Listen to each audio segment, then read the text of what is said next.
Spider-Man Brand New Day is unfortunately not a brand new day for the MCU when it comes to quality of writing, because in this film we see a lot of the same problems pop up that we've seen over the past 6 years. With that being said, there's plenty to like here alongside plenty to critique, and this will be a spoiler-free review. I can go as far as to guarantee you have no idea who Sadie Sink is playing in this film. Start with the positives, and my biggest positive in this film is the performance of Tom Holland, who alongside Zendaya with this and The Odyssey is about to have like a $3 billion year at the box office. I had doubts about Tom going into The Odyssey as an actor outside of Spider-Man. I've seen him in stuff like Devil All the Time where I was really underwhelmed, but he crushed The Odyssey and he's very good here, really capturing what they're trying to capture with this take on Peter Parker. The best parts of this movie are hyper-focused on the identity of Peter Parker and the entity of Spider-Man, and when these two things lose balance, what happens to the person in the suit. I think the idea here was to show Peter Parker as incredibly down on his luck, incredibly lonely, and someone who is struggling financially. This is a key aspect of Spider-Man often. And that is something I think they captured really well with Tobey's movies. I think this guy feels like he is actually struggling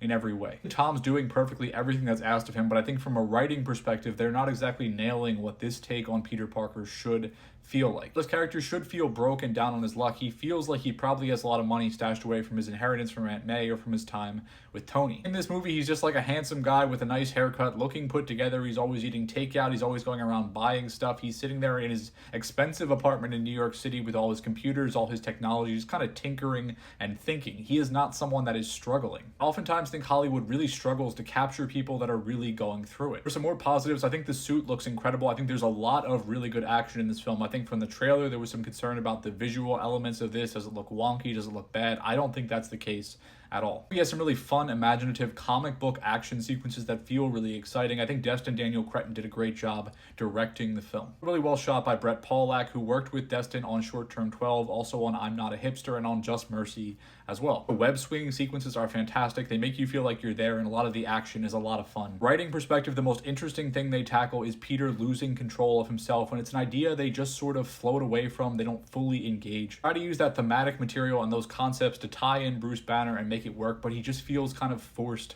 into the film. I think they also try to tie in John Bernthal's Punisher in the way that he has lost people, Peter has lost people as well, but due to magic. Connective tissue with Bruce and Frank is very surface level. It feels like they're just ideas that they're playing with and not really diving into, and with this dynamic, it is always falling back onto forced comedy. I think some of that is fine, but there is so much comedy in this film that a lot of it to me is just not funny, that it's undercutting a movie that is ultimately very serious at its core. I think some of the serious stuff that deals with MJ and Ned is well done. Some of it feels very ham-fisted, very contrived. There are exchanges here that are supposed to be emotional that just left me kind of shaking my head like, yeah, what's being said is incredibly obvious. This is stuff that we already know. Fortunately, the meat and potatoes of the story is not really focused on the interesting stuff about Peter Parker and Spider-Man. It is looking forward into the future of the MCU. That is a problem this universe has had over and over again, always thinking really big picture. Everyone keeps saying, oh, it's street level, blah, blah, blah, but it's not really focused on that. A lot of the street level villains and crime fighting in this movie is like montages. It's really brief stuff. It's barely a mention. With either characters or Peter's AI assistant, there are constant moments where the film is telling you something visually. It's showing you what's happening, and then the AI assistant or some character has to come in and say exactly what you are seeing, like you are stupid. It is painful many times. I think it comes down to you had two men writing this with Chris McKenna and Eric Summers. Then you had Destin and Justin Kuritzkis rewriting this allegedly, although the other two men are the ones that are credited with the writing. It ends up feeling really overstuffed. Like there's a lot of different ideas, a lot of different tones kind of mashed in. It's not smooth. With the overstuffed nature, I think you start flirting with movies like The Amazing Spider-Man 2 or Spider-Man 3. I think it's markedly better than Amazing Spider-Man 2. I think it's a little bit better than Spider-Man 3, but there's so much going on and not everything is getting enough time. All this to say, there's a lot of ups and downs. I think the music is really good. I don't think there's a single bad performance in the film. Isaac Colon Zayas and Tramel Tillman, again, are both fabulous with what they're given to do. I don't think the writing of either character is spectacular. Action is really strong, but a lot of moments that should be emotional just are not that well written. And the third act really is just boilerplate stuff. Reminds me a lot of like Stranger Things, and that is not a compliment. It's like you could have anyone in the shoes of these characters interchangeably, and it wouldn't really